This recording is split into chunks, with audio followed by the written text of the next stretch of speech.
Sirli Orolda Zarina o'z farzandini dunyoga keltiradi. Lola jarayonni tasvirga olmoqda. Qizning yoniga bir qariya kelib chaqaloqni duo qiladi. Shundan so'ng u qoyaning chetiga borib o'zini tinchitadi. Noma'lum virus insoniyatning katta qismini yo'q qildi. Germaniya yaqinida esa bir orol bor. U dunyodan butunlay uzilgan va u yerda 513 kishilik davlat tuzilgan. Ularning oziq-ovqatlari cheklangan. Shuning uchun ham har safar orolda chaqaloq tug'ilganda boshqa bir odam o'zini qurbon qilishi kerak bo'ladi. Har bir odamning ro'yxatda o'z o'rni bor va qonunlarni ko'p buzadiganlar ro'yxatda pastga tushib borishadi. Ro'yxatda eng oxirgi turgan 3 kishi esa vaqti kelishi bilan qurbon bo'lishga majbur bo'ladi. Egizaklar dunyoga kelganidan keyin orolda boshliqlar yig'ilishi bo'ladi. Bekniyoz qoidalarga qaramay, yangi tug'ilgan chaqaloqni asrab qolishni so'raydi. Navruza agar shunday qilishsa, boshqa odamlar ham o'zini qurbon qilishni to'xtatib qo'yishidan xavotirda. Lekin ayol javobgarlikni o'z zimmasiga ola olmaydi va ovoz berishni taklif qiladi. Lola esa 2 chaqaloqning tug'ilishi haqida hujjatli film olmoqda. U chaqaloqlar tug'ilgani munosabati bilan oxirgi 3 kishi qurbonlikka nomzod bo'lishini eslatadi.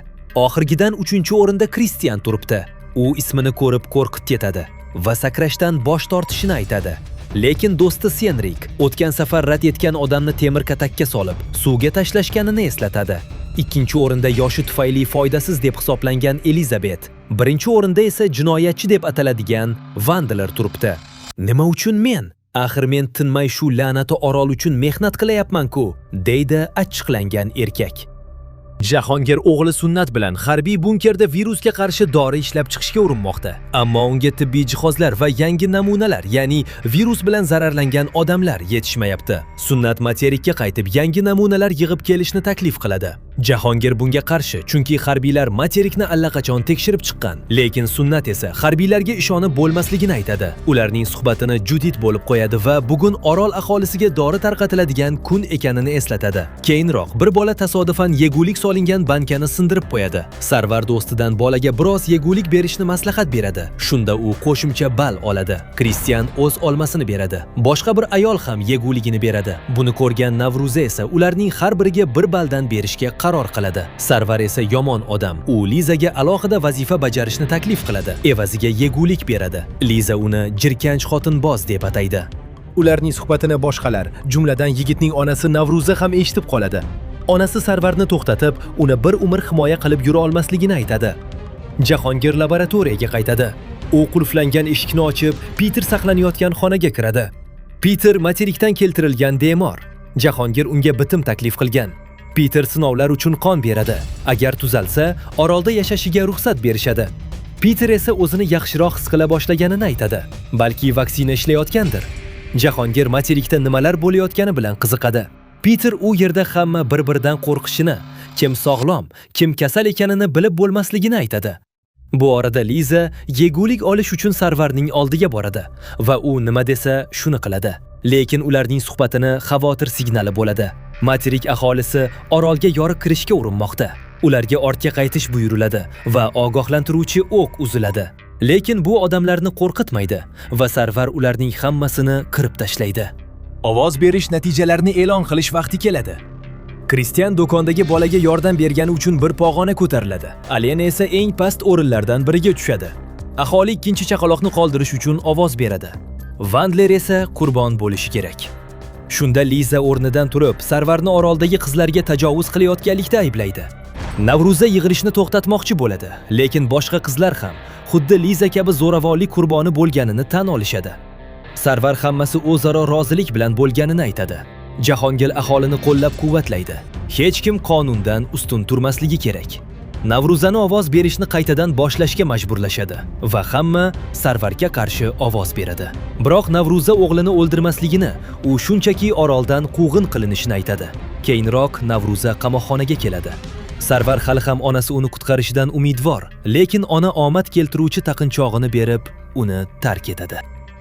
Jahongir ahvoli yomonlashayotgan Piterni tekshiradi. U o'zining yangi dorisini unda sinab ko'radi. Lekin bir necha soatdan keyin Piter vafot etadi. Yangi kun keladi. Sunnat materikka bo'lajak ekspeditsiyada qatnashishini aytadi. Jahongirga bu yoqmaydi. Kechasi Jahongir Navruzaning oldiga kelib, Sunnatni materikka yubormaslikni iltimos qiladi. Navruza esa uning iltimosini rad etadi. Ertasiga Jahongir o'g'lidan o'zini ehtiyot qilishni so'raydi. Harbiylar bilan birga materikka Sarvar ham boradi, lekin unga himoya kostyumi berilmaydi. Materikka ketayotganda askar ularni haqiqiy do'zax, tom ma'noda zombi apokalipsis kutayotganidan ogohlantiradi. Qayiq sohilga bog'langanida Sarvarga ketishni buyurishadi. Yigit uni tirik qoldirishsa, onasining sirlarini ularga aytib berishni taklif qiladi. Lekin askarlar uni eshitishni istashmaydi va haydab yuborishadi.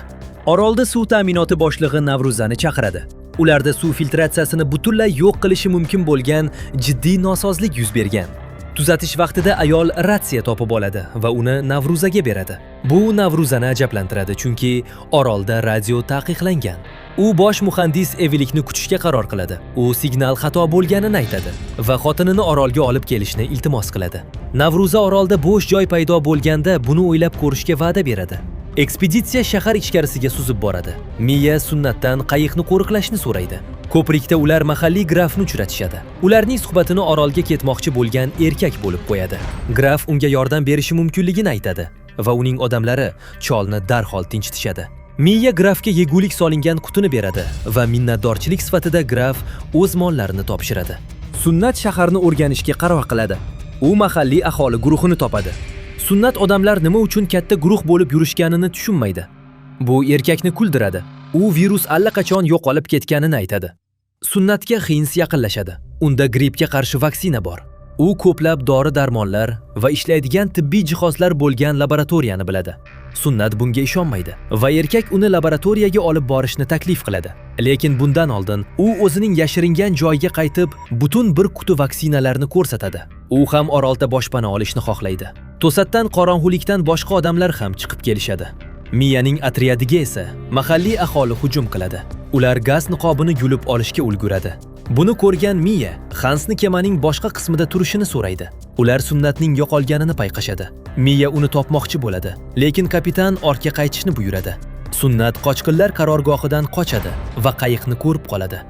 U mo'jiza sabab qayiqqa yetib oladi va bortga sakraydi, lekin kostyumi yirtiladi. Hins ham qayiqqa sakraydi va uni orolga olib ketishlarini iltimos qiladi. Lekin Miya erkakni baliqlar oldiga jo'natadi. Atriyat orolga qaytganda Sunnat karantinga joylashtiriladi. U Jahongirga tibbiy laboratoriyani topgan yigit haqida aytib beradi. Men xuddi shunday suv bilan to'lgan joylarni ko'rgandim, deydi doktor. Hinsning ahvoli yomonlashadi. Tanasini tekshirganda Jahongir qizil toshmalarni payqaydi. Jahongir o'g'ni olib kelgan dorini tekshiradi va u haqiqiy ekanini tasdiqlaydi. Sunnat uni karantindan chiqarib, materikka qaytarishni iltimos qiladi. Jahongir Navruzaga yangi ekspeditsiya tayyorlashni taklif qiladi, lekin u eshitishni ham xohlamaydi va ketishdan oldin Jahongirdan Hensga soxta dori berishni so'raydi. Keyinroq Navruza tasodifan Evilik tungi smenada ishlashini bilib qoladi va qo'shnilaridan uni kuzatib borishni so'raydi. Jahongir Hensga dori beradi va uning ahvoli darhol yomonlashadi. Navruza Lizani jasorati uchun maqtaydi va unga va uning eriga orolda yaxshi hayot va'da qilib, quloq bo'lishni taklif qiladi. Xursand bo'lgan qiz esa, "Buyuring, nima qilishimni istaysiz?" deb aytadi. Navruza esa, "Hammasini o'zing tushunib olasan" deb javob beradi. Jahongir Juditni dori ishlab chiqarishda yordam berishi uchun laboratoriyaga olib boradi. Judit graf materikdan odamlarni yuborayotganini bilib qoladi. Judit buni jirkanchlik deb hisoblaydi. O'sha kuni Hans vafot etadi. Shu bois Sunnat o'zida ham toshmalar paydo bo'lganini yashiradi. Shahar yig'ilishida Navruza Hans vafot etganini aytib, ekspeditsiya muvaffaqiyatsizligi uchun Miyani ayblaydi. Miya hech narsada aybdor emasligini aytadi. Miyaning reytingini pasaytirish uchun ovoz berish boshlanadi. To'satdan Lolaning qizi Fion hazillashib yo'tala boshlaydi. Do'stlari ham yo'tanni takrorlaydi va hamma kasal yuqtirishdan qo'rqib qochib ketadi. Keyinroq Navruza yig'ilishda yo'talgan bolalarning ota-onalarini jazolamoqchi bo'ladi. Jahongir bunga qarshi, lekin uning bir ovozi hech narsani hal qilmaydi. Ertasiga Fionaning ahvoli yomonlashadi. Lola Fion homilador bo'lishi mumkinligidan shubhalanadi va qizini Loraning oldiga olib boradi. Testdan keyin rostdan ham qizi homilador ekani aniqlanadi. Buni ko'rgan ona aqldan ozishiga jichcha qoladi. Lola qizini abort qildirishini xohlaydi, lekin Fion rad etadi va ketib qoladi. Lora unga yordam beradigan choy borligini aytadi. Kechqurun Lola Fionga bir finjon choy taklif qiladi. U 1-2 qultum ichadi. Lola xonadan chiqqandan so'ng shkafdan tom chiqib keladi. U Fionga uning yonida bo'lish uchun armiyaga bormaslikka va'da beradi. Bu orada Evilik o'z xotini bilan bog'lanishga urinadi. Uning suhbatini qo'shnilari kuzatadi. Ertasi kuni laboratoriyada bemorlarning ahvoli yomonlashadi. Jahongir ularning vaqti oz qolganini aytadi. U ketgandan so'ng qiz o'zining akasi uni yegulik evaziga grafga sotganini aytib beradi. Endi men shu yerlarda yo'q bo'lib ketaman. Lekin bu normal holat, deydi chorasiz qiz. Sunnatga ham bir vaqtning o'zida ham issiq, ham sovuq bo'la boshlaydi. Keyin u toshmalarni ham ko'rsatadi. Jahongir buni bilganini tan oladi. Sunnat hayoti tugayotganini tushunadi va istalgan dorini unda sinab ko'rishni taklif qiladi. Materikda graf muhit guruhidan laboratoriyani qayerdan topishi mumkinligini aytib berishni so'raydi. Shunda ular uning shahrida yashashlari mumkin bo'ladi. Spark bu taklifni juda shubhali deb hisoblaydi, lekin kema katta ehtimol bilan mavjud emasligini aytadi. Uning do'sti vaksinani boshqa joydan topgan. Graf Sparkni olib ketadi va virus boshlanganda u shaxsan tibbiy kemani ko'rganini aytadi. Spark haqiqatni aytishga tayyor, lekin bir shart bilan. Graf unga orolga borishga yordam berishi kerak. Spark grafda orolga berilayotganidan ko'ra ko'proq dori-darmon va tibbiy jihozlar borligini ham biladi. Graf orolni egallab shifokorni olib ketmoqchi. Shunda u shaharda vaksina ishlab chiqaradi. Graf Sparkka fuqarolik va shaxsiy himoyasini berishga qasam ichadi. Jahongir Miyaning oldiga kelib, tibbiy kemani topish uchun materikka birga ketishni iltimos qiladi. U o'ziga qamoqdan chiqish taqiqlanganini aytadi. Navruzani oldiga bor va meni bu la'nati qamoqdan chiqarib ol, deydi qiz. Sarvar bir qizga duch keladi va batareyalar evaziga grafni qayerdan topish mumkinligini so'raydi. Lekin bu tuzoq edi. Ular Sarvardan jigar shashlik pishirmoqchi.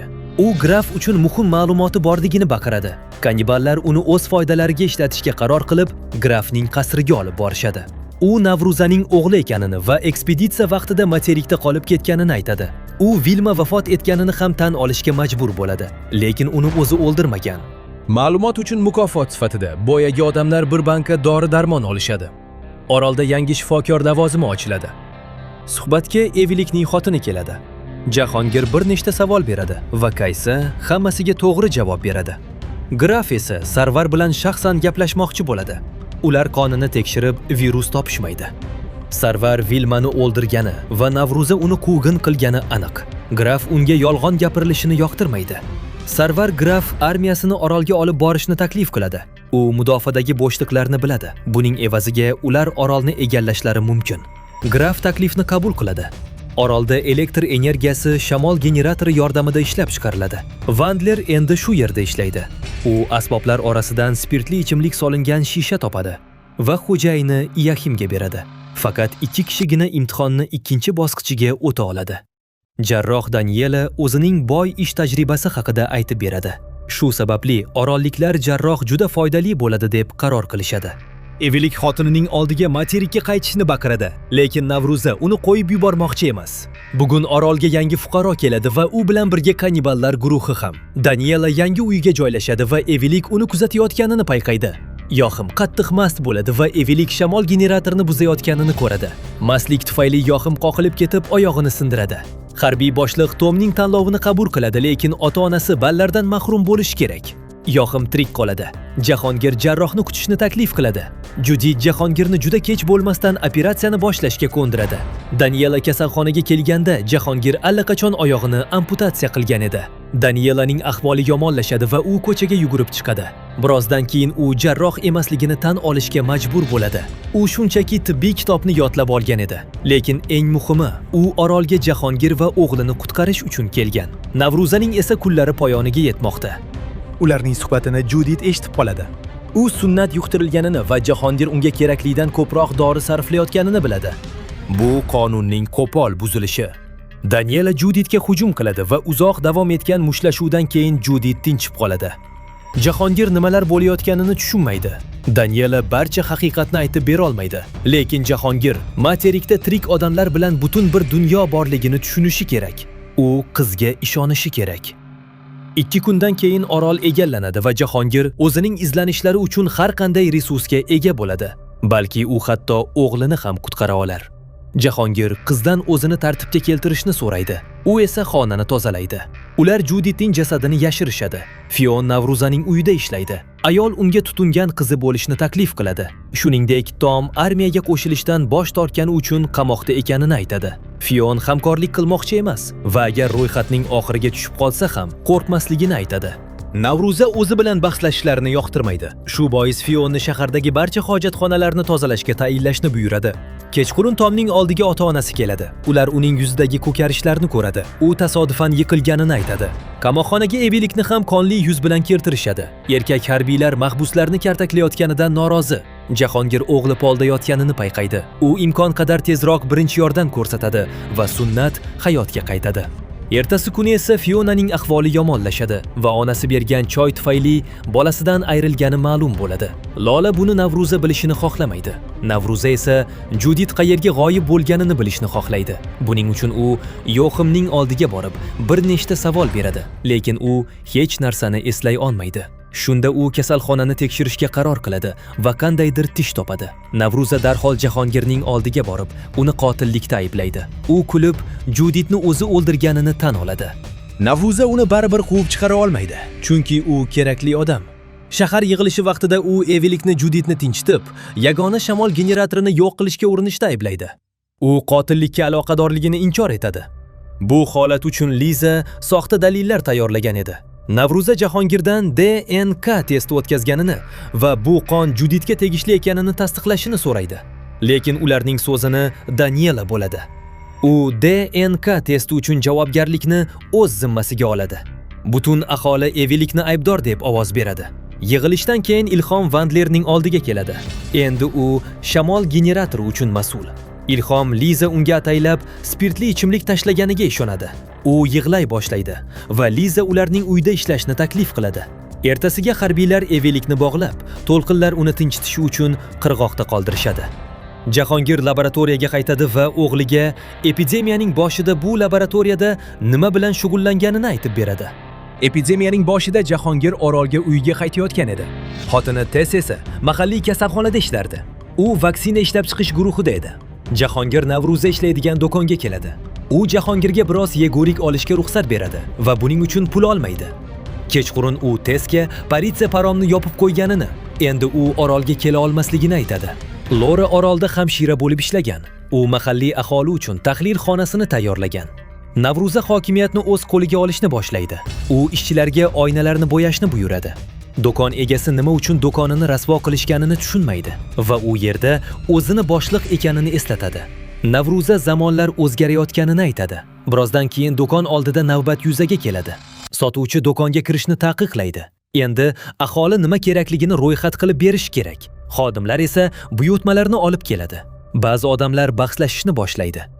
Bu Navruzani ularda qurollari borligini va agar kimdir talonchilikni boshlasa, ularni qirib tashlashini aytishga majbur qiladi. Ishchilar esa qo'lidagi shvabrani qurol qilib ko'rsatgancha sodda odamlarni qo'rqitishadi. Kechqurun banditlar do'kon egasini garovga olishadi. Navruza darhol eshikni qulflaydi. U ishchilarga tanlov taklif qiladi. Ular talonchilarni kiritishi mumkin va unda butun do'kondan ayrilishadi yoki do'kon egasini qurbon qilishadi. Hamma ikkinchi variantni tanlaydi. Keyin go'yoki to'satdan bandit erkakni tinchitadi va qochib ketadi. Ertasi kuni Navruza orol politsiyasi boshlig'i bilan uchrashadi. U tinch aholini himoya qilish uchun mahalliy ko'ngillilar guruhini tuzganini aytadi va orolni tashqi dunyodan himoya qilish rejasini ishlab chiqishni taklif qiladi. Erkak buni keraksiz deb hisoblaydi va shunda Navruza do'konni talon-taroj qilmoqchi bo'lgan erkakni ko'rsatadi. Vaqt o'tib, barcha tibbiy preparatlar Navruzaga beriladi. U Jahongirni do'koni oroldagi eng xavfsiz joy ekaniga ishontiradi. Lola Navruzaning dugonasi edi. Aynan shu bois u orolning televideniyasi boshlig'i lavozimiga olingan edi. Navruza Jahongirga kerakli hamma narsani olishga ruxsat beradi. Keyinroq Jahongir orol hokimi bilan uchrashadi. U Navruzani katta xavf deb hisoblaydi va undan qutulishni taklif qiladi. Shahar yig'ilishi boshlanadi. Hokim aholini tirik qolishiga ishontiradi. Navruza esa u oddiy odam ekanini unutmaslikni so'raydi. Navruza o'zining jamoasi yordamida barcha yegulik va dori-darmonlar to'liq xavfsizlikda ekanini aytadi. Jahongir bu noqonuniy ekanini aytishga urinadi, lekin Navruza faktlarni manipulyatsiya qilishni boshlaydi. Hokim aholini virus xavfli emasligiga ishontiradi. U shunchaki oddiy toshma chaqiradi, lekin Navruza ular bilgan dunyo yo'q bo'lganiga amin va zalga erkakni kiritadi. Bu vijdonsizlar bolalariga juda kerak bo'lgan zaxiralarni o'g'irlamoqchi bo'lganini aytadi va aholini uni oroldan quvib chiqarishga ovoz berishni so'raydi. Politsiya Navruza tarafga o'tadi va hamma odamlar talonchini kaltaklashni boshlaydi. Jahongir erkakni qutqarishga urinadi, lekin Navruza uni to'lqinlar tinchitishi uchun qirg'oqqa olib chiqishni buyuradi. "Kelinglar, endi uylarimizga borib xotirjam uxlaymiz, do'stlar", deydi ayol. Tez virusni davosini topishga muvaffaq bo'ldi, lekin butun materik bo'ylab tartibsizliklar boshlandi. Odamlar tez virusni o'rgangan kasalxonaga yorib kirishdi.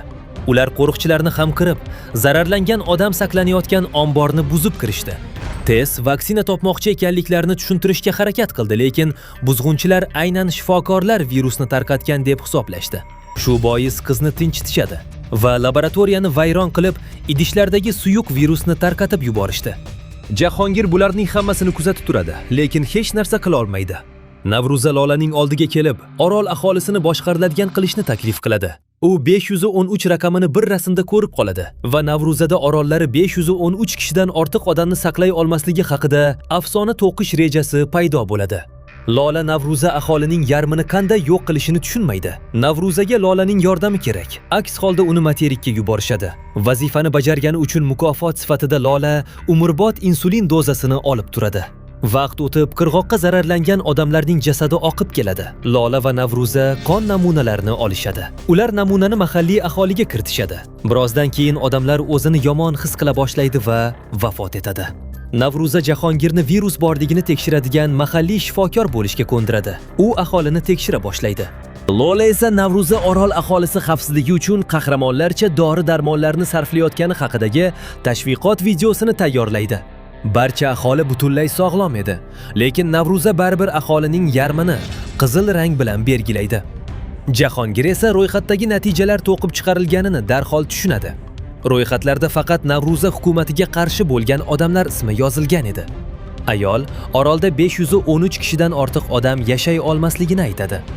Jahongirda esa o'g'lini qutqarish uchun vaksina ishlab chiqish imkoniyati bor. Zararlanganlar orasida shahar hokimi ham bor edi. Jahongir tahlil natijalari to'g'ri ekanini aytadi. Kechqurun aholining yarmi paromga o'tkaziladi. Hokim qarshilik ko'rsatishga urinadi, lekin uni tezda tinchitishadi.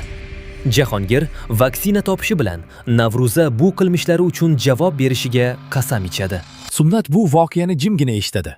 U Jahongir oroldan qochib ketishni xohlashini aytadi va vafot etadi.